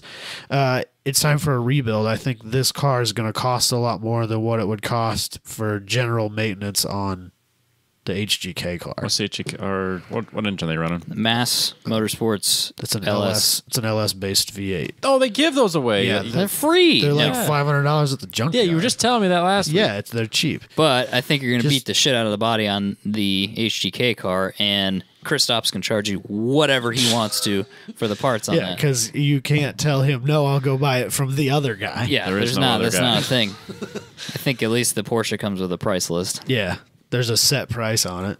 So, Yeah, I think that these are super cool. The GT3s. Yes. GT3R. I'm not even a huge Porsche guy, but I do like this car a lot. Yeah. Yeah. They're super cool. They sound so good at full chat. And that PDK box, just bam, bam, it's right there, man. I mean, I've driven a GT3 now, so I'm in the mix, dude. You know what I'm saying? Michael's just been out there driving GT cars. Like I drove a GT3 and a 4-liter GT4, which I think is the only one that exists. So, and you're one of two people to have suck driven it, possibly. General public. Yeah. It was fucking sick. That car is going to be a weapon this year. Yeah, I'm excited to see it on track. This is good. Robbie's car. Hell yeah. Robbie's always talked about how he wants to be a Formula One driver. That'd be awesome. Right? So this is a Formula 3 car, 2016 chassis. I don't know if there's any, like, if that's a competitive car in 2019 or not. Super rad. I think it's also very similar to the car I saw running around at Super Lap Battle once again. Yep. What's the damage on this? 60,000 euro. 60? Yes. That's a steal. You can't afford not to. Steal of the deal. You can't even afford to right now, Look at Robbie. it. Yeah. That's I could sell some things. You could sell a 240. You could sell the. I bet a firm would give me. 350? Yeah, while the firm would give while me the some. Porsche sounded fantastic, it did not sound nearly as fantastic as the GT or as the Formula 3. as the Formula 3 car that I saw that weekend. Oh man. I don't know what that goes to, but it's got to be like 40,000 RPM, somewhere in about there. I would guess if I had to make a rough estimate, it's for sure up there in 40 to 50,000 RPM. I would guess. That's what it says on the spec sheet, so let's go with that. Yeah, they ring it out, and I don't know if it's a V8, a V6, a 2-cylinder. It doesn't matter. It's awesome. It's great. It's fast. It's fantastic. And I could get 4 of them for the price of his Porsche. Yeah, it's a steal of a deal. I mean, if you're worried about your budget, that seems like a perfectly reasonable place to be. This is a much better option. Yeah, it's a great car to go racing in. Here's an interesting fact. I don't know. You might get 2 cars for 60,000 euros based on. We have 2 Dallara F312 with 2016 aero kits for sale, both with good mileage and top condition. And then it doesn't say if 60,000 is each or 60,000 is both. It's also the only. Both. Robbie's like, son of a bitch. Come on, Robbie. You got spares for days. It's also the only listing in the Formula 3 category on this website, so I can't tell you what the going market rate is as based on other vehicles. I really don't think you can afford not to. No, it's a good deal. Yes. Somebody would loan you $60,000. Oh, yeah. If I had it, I would. I appreciate that. Absolutely. No, I mean like a bank. I mean, they'll surely give you 60 grand. I was just going to find just go in there and tell them guy. you're going to be a professional race car driver. I hear they just throw money at those Worked for Niki guys. Lauda. Yeah. I mean, you just got to commit. Just refinance your house. You need to just give yourself no way out. And then you'll succeed. The key here, as often in life, yes, confidence. If you go into the bank and you're just like, you're whatever, man. I'll go to the next bank. I don't give a shit. Fuck you. If you're not going to give me this money, I'll give my interest to the next guy. Exactly. You gotta. If you seem like you belong, no one will question it. This is where you got to suit up and look fancy. Yeah. No, you can't show up with me. No, leave me at home. You were out. Yeah, absolutely. I accept that. It's fine. So life's too short to be worried about money. Yeah. You just borrow and spend and enjoy it. Go, Robbie. Get 2 cars. This is America. You just file for bankruptcy. Then I get to keep my cars. Probably get to keep them. Keep the things you love the most. Move on with life. This is America. Do it again in 15 years. You got to buy a big house, a trailer, a couple cars, and bankruptcy. You're already 3/4 of the way there, Robbie. Okay, what's the next one? So I also throw a rally car in here. Not that any of us are rally car enthusiasts, but I felt like this was kind of an interesting deal. This is a little bit older Focus, but it's still... That's a Focus? That's a Focus. Can you believe it? Yeah. You're lying to me. It's a Focus. It's a pretty sweet car. It's that Euro-spec Focus. Yeah. What the hell tires is he running? Rally cars are super rad. Rally ones? So I feel like this just needed to be mentioned. This car confuses me. It looks awesome. I also think that, like, in the grand scheme of professional racing, this probably is slightly more economical than, say, GT3 spec racing? Oh yeah, I would hope so. Yeah. What do they want for this one? This was quite a bit of money, I think, though, wasn't it? I don't remember. I don't remember either. I'm gonna be honest. I didn't even really look. I just thought it was 225. Yeah, I was gonna say I thought it was quite a bit. It's That's a lot of money. It's a lot of money. It's right there with the Porsche, then, right? Yes. Yeah, it's gotta between the cost less Porsche to and the run. HGK. And there's probably just like the whoever put the motor in there is the only one That's the only that motor. you can buy those motors for. Yeah. Well, I'm sure they'll rebuild it for you, but it's probably the bodywork is probably in the same boat as the HGK car. In all reality, it's probably a worse decision than the GT3 car, even if it might be a little bit cheaper to run. No, the GT3 makes the most sense besides the Formula cars. The Formula cars are for sure there. Guys coming around, picking GT3s Son of a bitch. over Focuses. What is up? And BMWs. I can't even say like, oh, the BMW, because no, I can't. That's the other option. No, dude, but that's got an LS in it. So I choose the LS every time. and then Except I don't. my addition to this, it's a Facebook ad, so I was only able to provide a picture for Robbie. I've got some of the information here. This is Andy Forrest's. Admittedly, this is the biggest problem with this car. Subaru. Man. Yeah. So it's the only like top flight, ready to go time attack car on the market that I could come up with right now. Yeah. He says, depending on spare packages, 95 to 115,000 euros. So I believe this car would be competitive at any level of time attack you want to go to. That car is, with the right driver and some good luck on your side, is completely capable of winning World Time Attack Challenge. And I mean, it is a top flight build for $100,000. But if you want to go time attack racing and you want to be at the pointy end of the stick, that's the car you're going to need to do it if you don't want to start from scratch. I can't get over how big that wing is. That car has been Looks photoshopped. That car, yeah. Because it doesn't look correct. Proportionally. It's been wind tunnel tested. Yep. It's got chains that drive the front wheels. Whoa. It's got a H6 in it. It's a 6-cylinder Subaru engine with a big old turb ski on it. I would imagine. So it makes it's capable of making like 1,300 horsepower or something obnoxious. Yeah, it's a deal. But it's also $100,000 worth of deal. I feel like that's there's a lot of carbon fiber there, Robbie. There needs to be. There's a Nissan transmission in it. That's good. He uses the transmission out of an R35 GTR. Damn. So hopefully the newer ones, because we're at the first gen glass. I would venture to guess that it's no probably just the internals. case of that, and something from probably Some like built- Shep Trans or yeah. something like that. But that's what drives the front wheels through chains. Damn. He uses drag bike chains that are built to withstand like 500 horsepower a piece. I do remember hearing about that. Yeah, it's a deal. It's a crazy build. But 100 yeah. So that was my kind of quick rundown of where you could be at in the motorsports market if you had some sort of crazy windfall. Well, then Michael had this sweet. And then deal. Michael, he brought up another. Oh, Stonebeck's S chassis. Is that whose it is? Yeah. Jeff Stonebeck's? It's not too bad, like 60,000, 55,000, something like that. It's got an LS motor in it. I don't know much about this car because I don't remember what years it ran or any of that stuff, but it is for sale if you want it. If you want to be like Robbie, but like different, Better. more. Faster. If you want to be like Robbie, but more. Yeah, be more more. Robbie. Be more. Even Robbie wants to be more Robbie. It's Robbie, but more Robbie really. than Robbie is. That's your deal. It's right certainly there. not Robert. Oh, don't do that. Ooh, that's No, not a That's- Robert. that's no. for sure That's maybe a Robbie. Rob or a Robbie right Yeah, there. This for sure, would probably Robbie. put a smile on my face. I would hope so. It's 1,000 horsepower. What sort of forced induction is that? I assume it's got some turb skis or a supercharger on Can it. you see anything on there? I'm Robbie? not I have seeing no idea. Or is that anything. is that 1,000 horsepower NA motor? I'm not. I don't think look so. at it. I'm not seeing anything.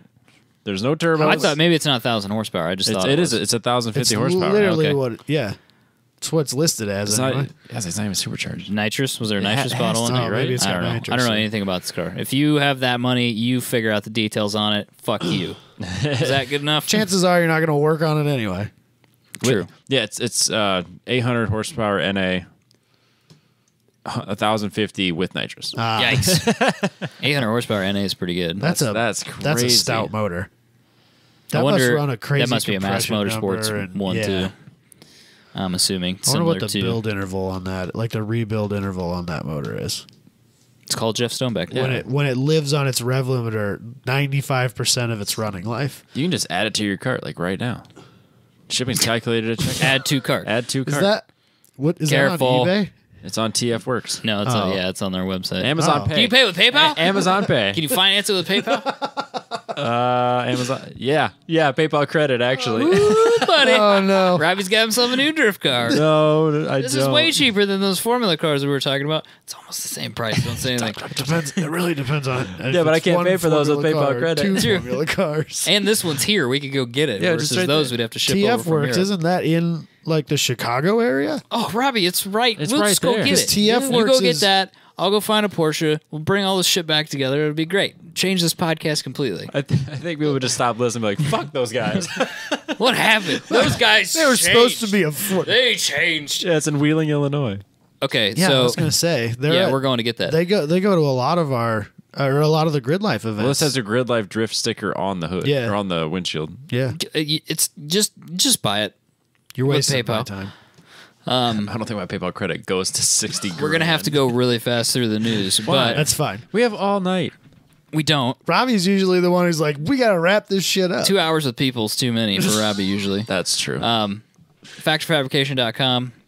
Travis is working with them now. Yeah. Travis is a hell of a fabricator, That's so check cool. that out. Or if you know Travis, give him a high five or whatever. That's cool. Yeah. Appreciate that. It's cool he's working with Booney. Real quick Judge question Dredd. for you. This is just a seed that has been planted no. before, but I Oh, just no. thought about it when we were talking to John. Why don't you go to safety steward training and just do that? I don't have time to do any of that stuff. It's not that I don't want to do those things. I just don't have time. You don't have to do it all the time. I'm just saying, like, if you did the safety steward training, you could do that a couple times a year, and then you get to be in motorsports but not driving, like we talked about. I just haven't. I'm not out on the safety steward training we're going to have this time around. I just didn't want to dedicate to it if I didn't know when. All right, I'm going to tie all this back together. Booney and Max, well, mainly Booney, since he's the solo director. Your safety steward's here. He's right here. Right across the table. He's right across the table. He's right here.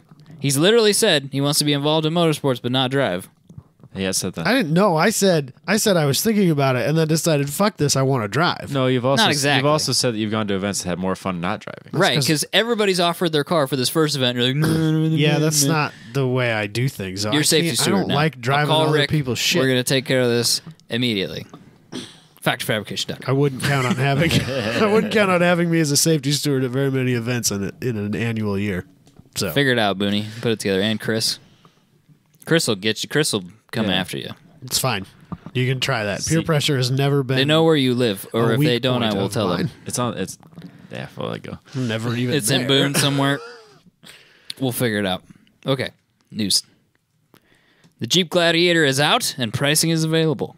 And I am not surprised even a little. It's bit. not even So- that much money. It's not that much money. Yeah, but not- it's it's still not. a Jeep. I You were know. like, oh, it's going to be 60 grand. All of them will be. It's going to be guess- 90 grand for the top one. It's not that expensive. that was you. I said that. Oh, I thought it was Michael. No, it was me. Okay, No, they're slightly less than I thought they'd be. 53 to start is not. No, they're 33. 30, Oh, 30 what? 35 to start. God damn, I'm terrible at this. Then, 33 then they is option like the reasonable. one that they test drove was like 6 or 55. Yeah, that's where we got my numbers. Maybe. Yeah. No, you can option them up, but I mean it's just a Well, yeah, you can option. But it's anything 33. That one does come with four-wheel drive. That's like it's standard. not an That's option standard. No, on it's this standard. vehicle, which is Yep. good. Is there a Jeep that doesn't come with 4-wheel drive? Yeah, there's Is there tons of really? them. You can get front-wheel drive. The little What? ones, like the Oh, Renegade, like the Renegade. but the other one, I Oh. think you can get a front-wheel drive Cherokee though too. The small one. no. I would assume it was rear wheel, if anything. No. No, What are they doing? it's all a bunch of lies, bro. Trail All a bunch rated. of fucking Yeah. lies. Well, that's different. That's like an That, option. yeah, see that You can that's still get all-wheel a drive. Compass. I bet the Compass is front wheel drive. Let me see if you can get a front wheel drive Cherokee. This is not doing the news quickly. No, this only comes with one engine though, and that's the V6. And it's like a really old engine, Yeah, the it's like a- Pentastar. Really? They still using that thing? Apparently. Jesus Christ. And they're talking about putting their diesel in it next year. I can't imagine they won't. They would have to, I feel like they need to. but If they want to compete with the Colorado and the Ranger, which Or- I think is kind of what they're trying to do, yeah, but the price points don't really work then. Yeah, but it's a Jeep, and those price points have never made any sense. Yeah. When looking at their competitors, and yet they still sell twice as many. Right. I don't know. When I look at it, it was like, let's say you get a $55,000 Chevy or a Ford or a Dodge or a $55,000 Jeep, and you're going to compare those. And it's like, well, the Jeep's not even an option. Well, it depends on what you're trying to do with it. What can pick up things once a year with it? 7,000 pounds. I know what you're going to ask. 7,600 pounds. Okay. Is the tow capacity. That's more than enough. That's actually more than I thought it'd a be. huge percentage of the population. Yeah, but if I'm spending $60,000 on a truck, And you can get it with a manual. it won't be this.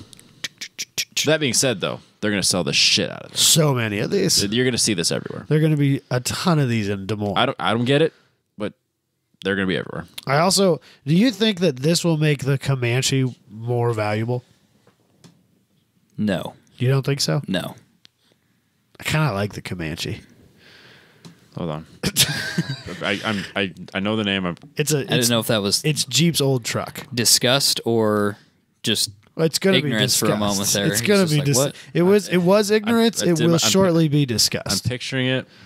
Wait, There aren't very that many. is worse than I was picturing. Bro. why do you even like give him any I don't know why. semblance of doubt? Of I was like, picturing, like, maybe do he you picked not- something decent this time. You hate these? I was picturing like a way older Jeep. I just No. don't really care. I think it's based on the Cherokee, not on the Wrangler.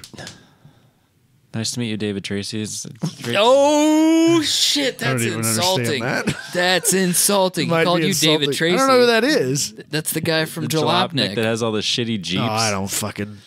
That was mean. That was really mean. That doesn't bother me because I don't care. So yeah, they're gonna make a limited edition one. They're basically making 4,200 of them. So limited. 4,190 is how many. I don't even know how they came up with that number. I don't know. 4,190. That's how It's many got they're to gonna be. It's got to be some sort of significant number, but they don't really. Makes no difference. make. I guess the cool thing is if you buy one of those and spend all that money, you will be entered to win $100,000. That's awesome. So somebody's getting a Jeep Somebody's getting a free Jeep. and a check. Yeah. After they take taxes out of it, you might be able to pay off your Jeep. You've just bought a Jeep for free. Depending You on bought how your many, Jeep back from your bank. That's what you depending did. on how many options you put on it. Let's be real here. Yeah. All right, let's move it on. Thief crashes through glass to steal Mustang Bullet, not Porsche 911 996. They had just Narrow watched body. Gone in 60 Seconds, though. Yeah. Just walks up, That's throws a brick exactly through the what window. It's exactly what it sounds like. Throws a brick through the window, goes to the locker, grabs the keys, hops in the car, and drives out through the window.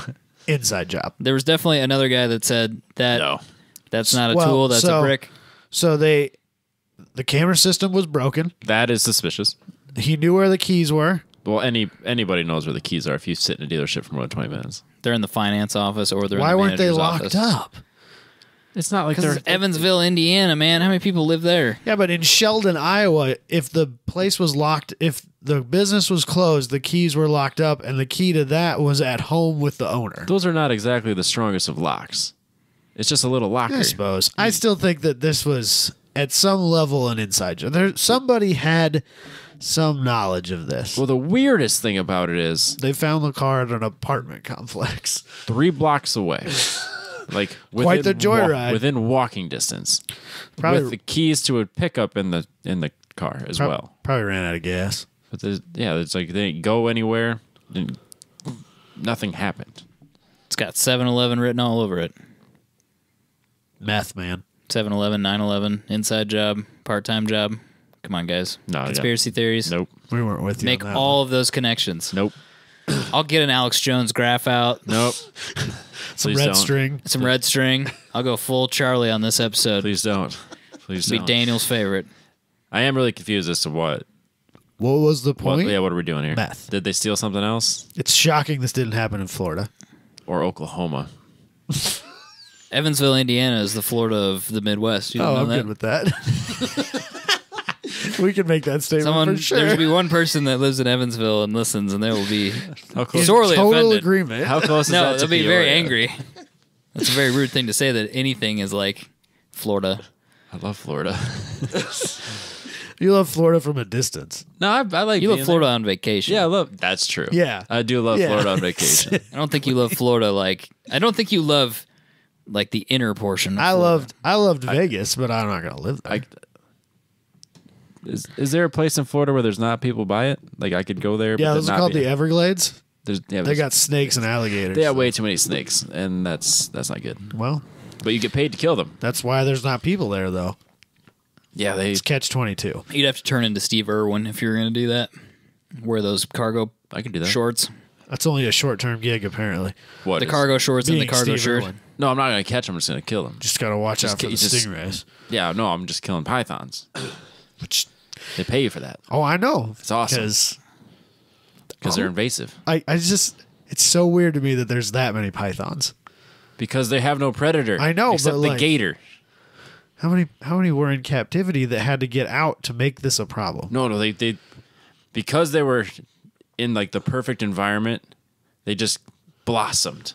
Right. They can But eat there all they still want. there still had to be two Yes, that found each other. but you know how many babies snakes have? No, I don't have Lots. Any idea.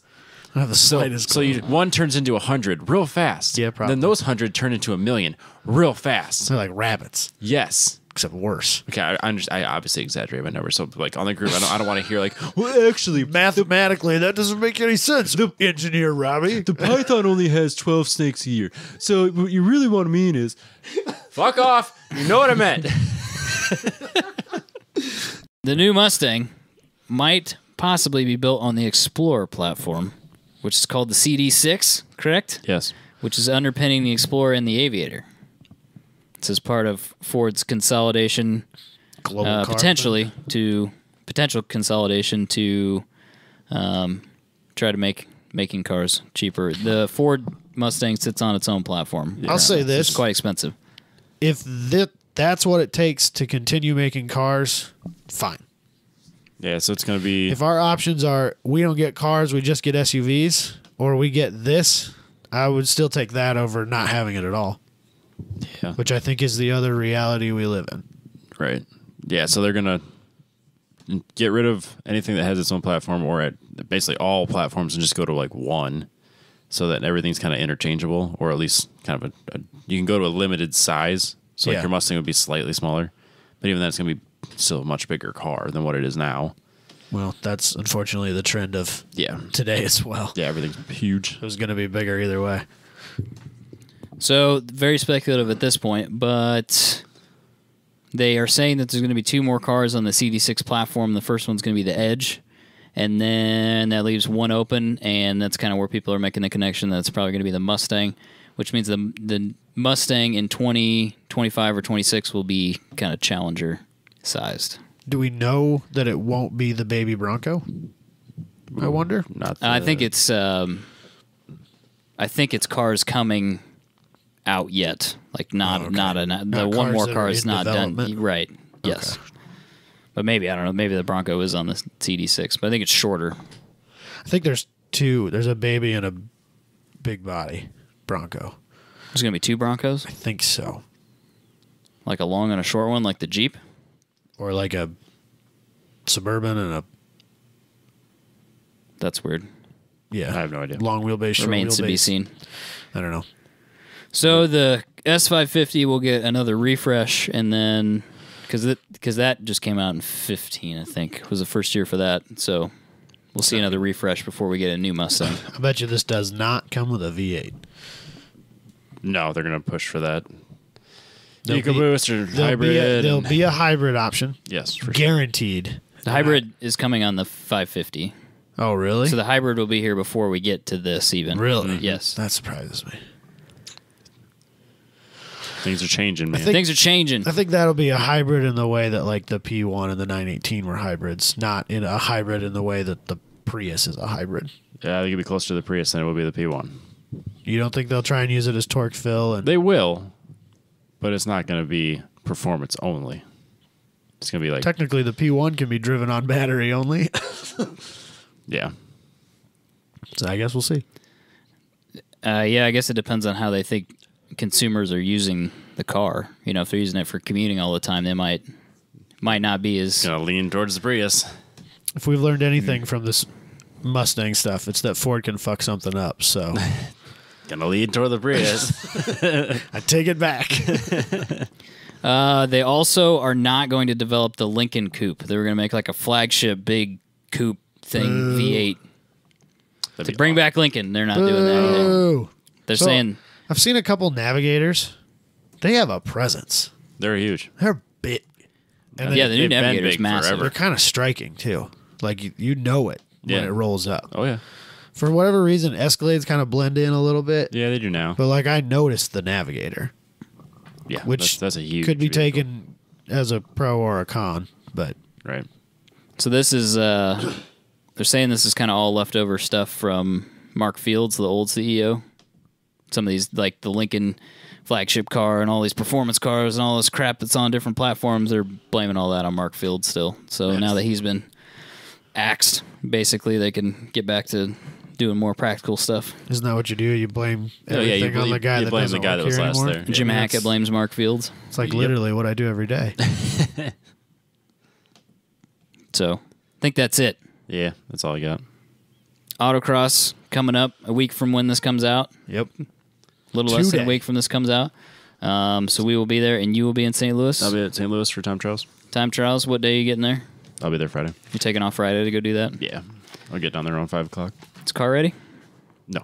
I got to change tires, oil change, adjust the suspension a little bit, and then do a once over, make sure everything's tight, and then put stickers on.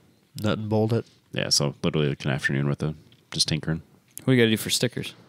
I got new vinyl, like by numbers and everything. I had Zion print them up. Oh. Then like Midiv series stickers. And then that's what I was wondering. Do they have like a plaque thing? Yeah, there's a window banner, and then there's like a little sticker that goes on the side.